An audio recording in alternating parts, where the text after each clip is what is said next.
టాలీవుడ్లో అందాల భామల్లో ఒకరు భానుప్రియ గారు. ఈవిడ కళ్ళు ఎంతో అందంగా ఉంటాయి. ఆవిడ కళ్ళతోనే మెస్మరైజ్ చేస్తారు. ఆవిడ ఎక్స్ప్రెషన్స్ అంతా కళ్ళతోనే ఉంటుంది. ఒకానొక టైంలో టాప్ హీరోయిన్గా టాలీవుడ్ని ఊపారు భానుప్రియ గారు.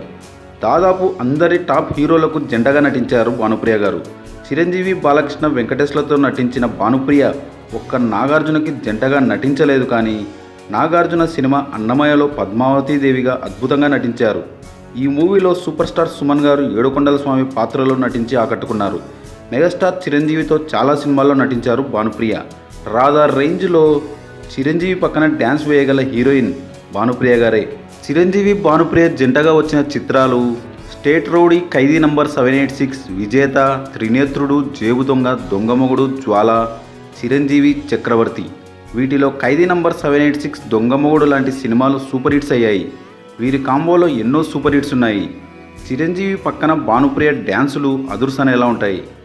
నెక్స్ట్ బాలయ్య బాబుతో భానుప్రియ చాలా సినిమాల్లో నటించారు. ఆ చిత్రాలు అల్లరి కృష్ణయ్య, ఆత్మబలం, అశోక చక్రవర్తి, అపూర్వ సహోదరులు, పల్నాటి పులి, అనసూయమ్మ గారి అల్లుడు, తిరగబడ్డ తెలుగు బిడ్డ, భారతంలో బాలచంద్రుడు. కోదండరామిరెడ్డి డైరెక్షన్లో వచ్చిన చిత్రం అనసూయమ్మ గారి అల్లుడు. ఈ మూవీలో బాలకృష్ణ సరసన నటించిన హీరోయిన్ భానుప్రియ గారు. ఈ మూవీలో ఈ జంటకు మంచి మార్కులే పడ్డాయి. మూవీ బ్లాక్ బస్టర్ హిట్ అయింది. ఈ మూవీ అత్త అల్లుల టీజింగ్ డ్రామా సినిమాలకు ట్రెండ్ సెటర్గా వచ్చింది. నెక్స్ట్ విక్టరీ వెంకటేష్, భానుప్రియ కాంబినేషన్లో వచ్చిన చిత్రాలు స్వర్ణకమలం, శ్రీనివాస కళ్యాణం, జయం మనదేరా. ఆమె నాట్యాన్ని చూసే స్వర్ణకమలం సినిమాలో హీరోయిన్గా తీసుకున్నారు భానుప్రియ గారిని. ఈ మూవీలో సాంగ్స్ సూపర్గా ఉంటాయి. మ్యూజికల్ హిట్గా నిలిచింది స్వర్ణకమలం. శ్రీనివాస కళ్యాణం సినిమాలో వెంకీ సరసన భానుప్రియతో పాటు గౌతమి కూడా హీరోయిన్గా నటించారు. జయం మనదేరా సినిమాలో ఫేడౌట్ అయ్యాక నటించారు వెంకీ సరసన.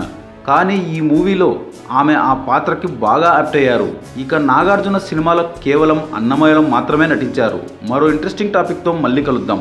ఈ వీడియో కనుక మీకు నచ్చినట్లయితే లైక్, షేర్, కమెంట్ చేయండి. సబ్స్క్రైబ్ చేయడం మర్చిపోకండి.